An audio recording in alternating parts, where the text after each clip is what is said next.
This has been a significant parliamentary week, and it's important to update the community on what's been occurring over recent weeks. South Yarra Station has been an important focus for the opposition. We're determined to see that at South Yarra Station there is a connection to the new metro.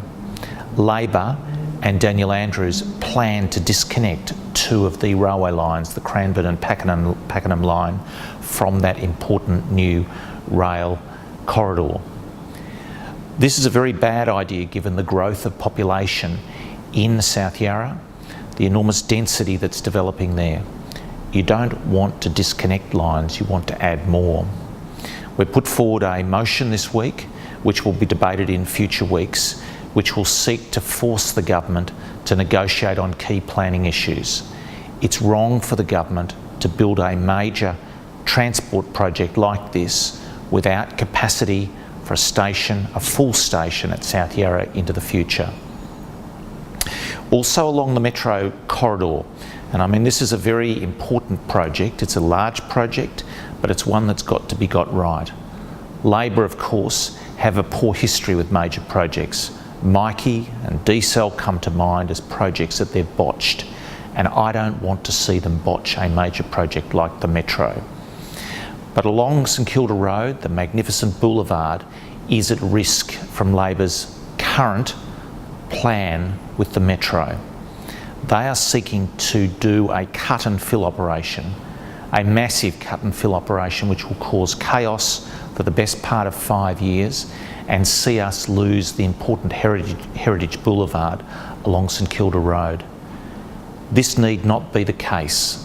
Labor could build this with a tunnelling process as they're doing north of the river along Swanston Street. And they should do this with a deep tunnelling operation and not a cut and fill. I'm also determined to see that Labor's cutting corners with the planning process is stopped. We need to have the government step back and say it's wrong for us to provide an exemption for the initial or preliminary works, the preparatory works, as they've done. Those works should be captured by the need for proper environmental processes as the other parts of this major project. There's another issue I want to draw attention to today too, and that is in particular the rising crime rate that we face. And I was honoured to host a forum last week in Prahran at the Baptist Church.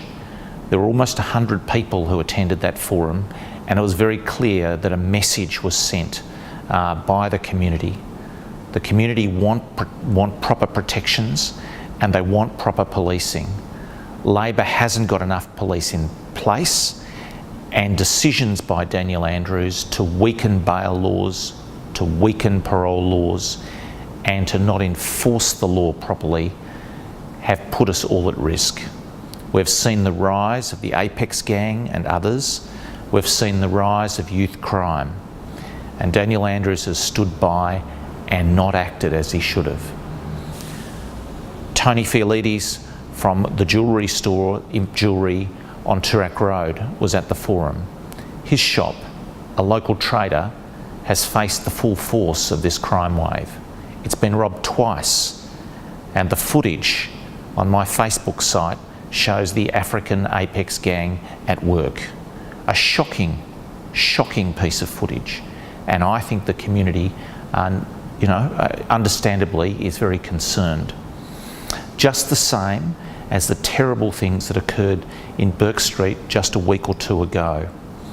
The community has seen 6 people die needlessly, and we need to have in place a proper system of crime control that will stop that happening again. It's pretty clear that key steps could have been taken which would have prevented that, and they were not taken. So Daniel Andrews has got to carry the can for the terrible crime wave that we're facing across the state. He hasn't put the resources in, he hasn't put the bail laws in place, and his weak on crime approach is something that is costing this state dearly. I mean, the very first priority, the most central priority of state governments is to guarantee the safety of the community. And on this test, Daniel Andrews and his weak government have totally failed.